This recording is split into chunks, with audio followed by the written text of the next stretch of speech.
Sebab itu dalam hadis yang diriwayatkan oleh Al-Imam Tirmizi, Nabi SAW ajar kita, bila kita tengok orang yang kena uji ni, sakit macam-macam, demam, kita sebut alhamdulillahillazi afani mimma btalaka wa faddalani ala kathirin mimma khalaq.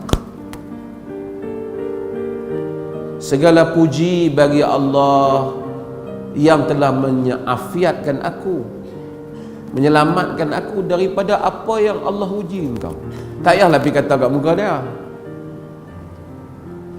Wa faddalani ala kathirin mimma khalaq, dan dia telah melebihkan aku ini di atas banyak ciptaan-ciptaan dia yang lain. Mudah-mudahan bila kita kata macam tu, kita tak kena ujian. Kadang Allah uji macam-macam. Ada orang Allah uji dia dengan harta dia, sampai kita tengok sampai tak ada apa. Ada sampai berlebih-lebih, sampai lupa Allah Ta'ala. Ada orang Tuhan uji macam-macam. Kita yang tak kena ni, kerana kemungkinan kena kita boleh.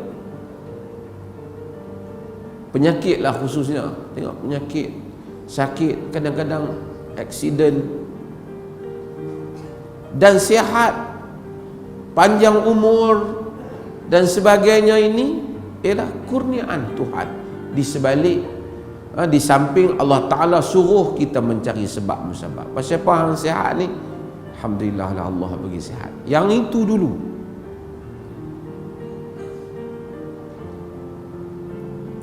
Kerana ramai orang, dia kata, dia terlupa. Ini saya selalu sebut untuk diri saya dan tuan-tuan juga. Aku sihat dan tengoklah, aku ni bukan makan yang tu, aku makan jaga. Nanti dulu. Ramai juga orang yang makan dia jaga pun, mai dia nak sakit, dia sakit. Saya selalu buat Abu Atahiyah, syair penyair zaman Abbas. Dia sebut ramai orang, doktor yang berubat orang, famata tabibu wa 'ashal maridu, kata dia. Mati doktor tu, hidup lagi orang yang sakit tu. Doktor hak dok mai berubat kita, hang ni kena pergi sembuh, dia pun boleh mati dulu pada kita. Allah Azza wa Jal, di samping kita mengambil sebab dan musabab, panjang umur, kurniaan Tuhan juga. Macam saya sebut, bukan kerana panjang umur ni pasal aku pandai jaga diri, itu panjang umur. Jangan. Nabi lagi pandai jaga diri, 63 ya. Al-Imam Nawawi rahimahullah, macam saya sebut, 40 tahun. Imam Syafi'i 60 lebih meninggal. Ini semua kurnia Tuhan. Di samping sebab musabab itu kita carilah, Allah suruhlah. Tapi apa pun Allah tegur tentang orang yang, sebab tu dalam suratul Kahf kita baca Allah Ta'ala tegur. Allah Ta'ala tengok dua orang yang ada kebun. Walaula iz dakhalta jannataka qulta ma syaa Allah la quwwata illa billah. Sepatutnya apabila engkau masuk ke dalam kebun kau kata masya Allah, tidak ada daya dan upaya melainkan dengan Allah, tidak ada kekuatan dengan melainkan dengan Allah. Jangan kau dok kata, tengok kebun aku elok, hang ada kebun teruk ni. Katalah masya Allah, la quwwata illa billah. Maulana Abul Hasan Ali An-Nadwi, dia kata itulah kunci kepada keseluruhan surah itu. Segala cerita yang hebat, nanti tengok kita ada kuliah suratul Kahf, segala cerita tentang Ashabul Kahf, Zulkarnain, Musa dan Khidir, kejadian-kejadian yang luar biasa, kuncinya pada masya Allah, apa yang Allah kehendaki. La quwwata illa billah, tidak ada kekuatan melainkan dengan Allah Azza wa Jalla. Maka bila kita tengok orang diuji, alhamdulillahilladzi afani wa mubtalak, segala puji bagi Allah yang telah menyelamatkan aku daripada apa yang dia uji engkau. Dan hidup ini macam saya bagi tahu dan kita semua tahu, ada dua. Satu penyakit yang kita tak cari dia mai. Satu penyakit yang kita pergi cari penyakit tu. Waktu orang panggil cari penyakit. Penyakit yang kita tak cari dia mai. Kita elak dah semua macam cara, dia mai juga sakit tu. Kita bawa dah dengan cara yang baik, orang langgar kita. Kita bawa elok-elok, pokok terbalik timpa kita.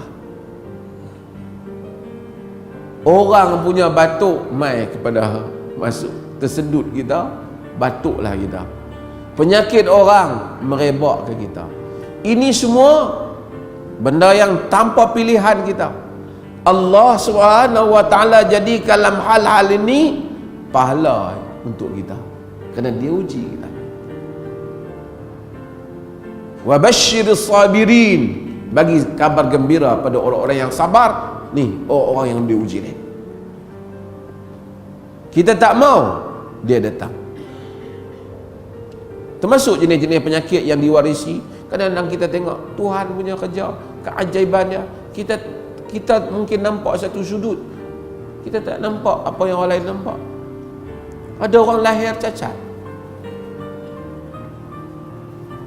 Ada orang kita tengok lahir, kalau lahir di Palestin, orang susah. Di India, orang Islam, orang susah dapat. Kita rasa senang. Tapi kita tak tahu, adakah mereka tu lebih derita hidup daripada kita, ataupun kita lebih derita pada mereka? Kita tak tahu. Kerana derita tak derita ni tak tentu. Rakyat Palestin berjuang untuk hidup. Ada artis yang terkenal berusaha untuk bagi mati dia, bunuh diri. Ada. Padahal tengok makan cukup, rumah elok, kehidupan cukup. Belum tentu anak kita lebih bahagia daripada anak orang Palestin yang duduk dalam kamp tu. Kini benda ni kita tak tahu. Betapa ramai orang kita jumpa cerita penderitaan dia, padahal kita tengok okey ya, tapi dia kata derita.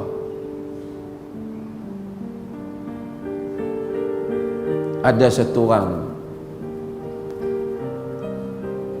penceramah tu, dia cerita saya, dia kena uji beberapa tempat tak bagi dia ceramah. Sedih lah dia. Jadi oleh kerana terlalu besar, dia berfikir, dia pergi tanya satu orang, adakah orang lebih teruk ujian lebih daripada dia? Dia sendiri cerita saya, padahal dia taklah ujian apa, tak ditangkap pun, tak dibagi ceramah, tapi dia rasa besar kerana dia berceramah. Kau tu kata ada Dr. Mazhar. Dia jumpa saya, saya senyum. Tapi saya kata alhamdulillah, saya tak setakat bab tu tak menderita apa lah kata. Kadar ujian Tuhan itu dengan kadar apa yang kita rasa, bukan kadar apa yang orang tengok. Kita mungkin makan makanan sedap, fikir orang miskin kesian tak dapat makan macam kita. Tapi orang miskin mungkin tak teringin pun makanan tu. Hak dia makan tu mungkin jauh dia rasa lebih sedap daripada apa yang kita makan. Allah Azza wa Jal membahagi-bahagikan rezekinya, membahagi-bahagikan nikmatnya dengan cara yang dikehendaki olehnya. Orang duk fikir, alhamdulillah lah Allah bagi saya ni jumpa macam-macam orang lah, daripada atas takdir Tuhan jumpa. Saya tengok kadang-kadang orang hak biasa lebih kurang cerita deritanya daripada orang-orang yang mempunyai kedudukan. Mungkin kita tengok kereta mewah, rumah mewah, tapi dia ada banyak masalah yang lain. Masalah family, masalah anak-anak, masalah tak puas hati tu, masalah cabaran, masalah bosan dengan hidup. Tapi maka kita, Allah uji kita. Bila Allah uji kita, benda yang kita tak mau dia datang kepada kita, dia bagi pahala kat kita. Orang yang istihadah ni Allah bagi pahala dah. Kerana ujian Allah. Setiap kali nak kena ambil wuduk, dapatlah pahala dia, pahala wuduk pula. Dengan kadar masyaqqah. Balasan pahala itu seperti kata Ibn Abi Izz, seperti kata apa nama para ulama usul, bahawasanya kadar masyaqqah itu, kadar pahala itu diukur dengan kadar masyaqqah, kadar ujian.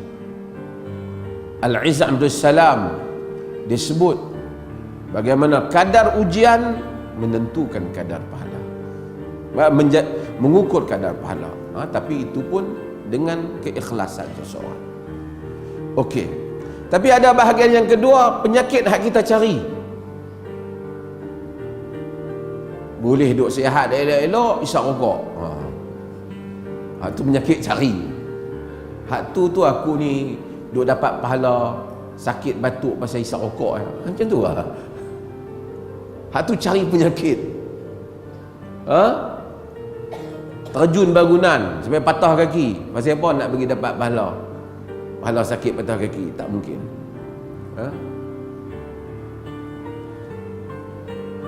Kadang-kadang orang yang minta bantuan kat kita ni memang kalau boleh nak bagilah kan. Tapi kadang-kadang main minta bantuan ni, minta tolong susah, ya ni susah. Sampai sekarang ni beras nak beli di rumah pun tak ada. Kadang datang, saya bukanlah kata tak boleh datang, pejabat mufti tu boleh datang kan. Tapi dia hendaknya pergi menjabat maib kan. Tapi tak apalah.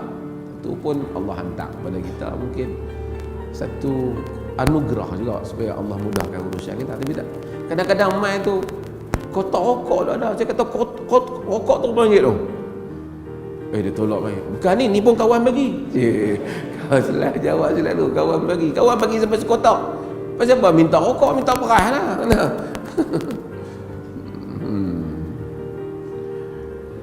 Macam-macam.